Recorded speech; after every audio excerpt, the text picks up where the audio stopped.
Hey guys, Thomas Cecilia Jr. here, aka Mustached. I'm here to review Riddle Room. So I came across this movie. It's supposedly a horror movie, and I checked it out. And it involves a woman named Emily who is trapped in a pretty small room and is only given a certain amount of time to figure out why she's there. Now, upon looking at this movie, it seemed like this was one of these low budget esque type movies, but it did actually have some good elements in here.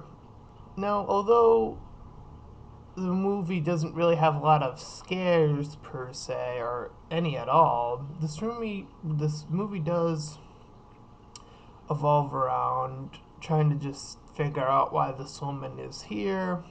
And upon the revelation of the movie, as I'll say, it was pretty interesting. I liked how they handled the clues. At first, the vibe I was kind of almost getting was like Saw almost, but without all the blood and gore and stuff. Um, just like getting trapped in a place and not remembering the past events and having those past events come back and have an effect on the person. All those elements are here. There are some bizarre shots here, and that's fine. It's stuff that's been done before, but I really enjoyed this movie. Some of the parts were a little bit crazy, and then like when the part gets revealed, it's like, oh, well, they didn't have to go to that extreme until they say a certain thing. So I'll go into spoilers here around this time.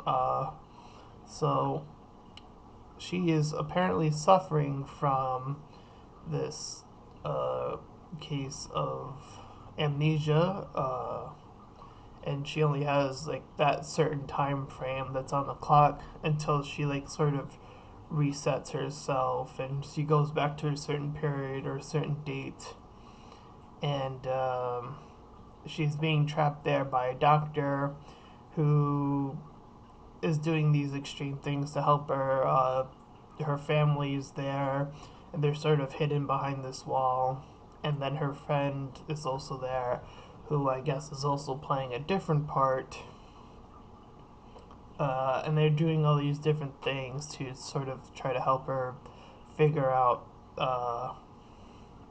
what happened on that date.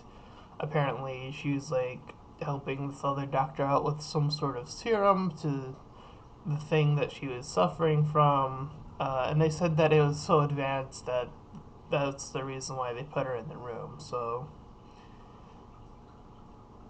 they also said that they tried everything else. So again, it comes back to that was probably the last thing that they could have thought of.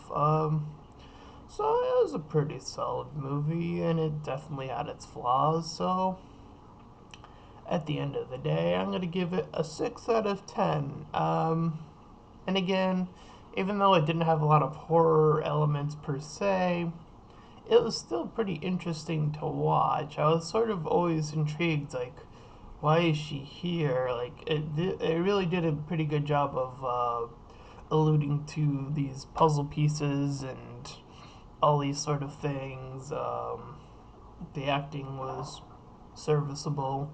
Uh, Even though it's a movie that pretty much takes place in this one room, there are other elements outside of that room that, like, the camera stuff as well. So there's that. And yeah, I mean, I guess at the end you don't really know 100% if she got there. I mean, I guess she sort of resets at the end, so that is unfortunate, but maybe next time. I don't know. So, anyways, maybe you want to check it out. I don't know. So, I'm Thomas Cecilia Jr., aka Mustache Time, and I'll see you guys next time.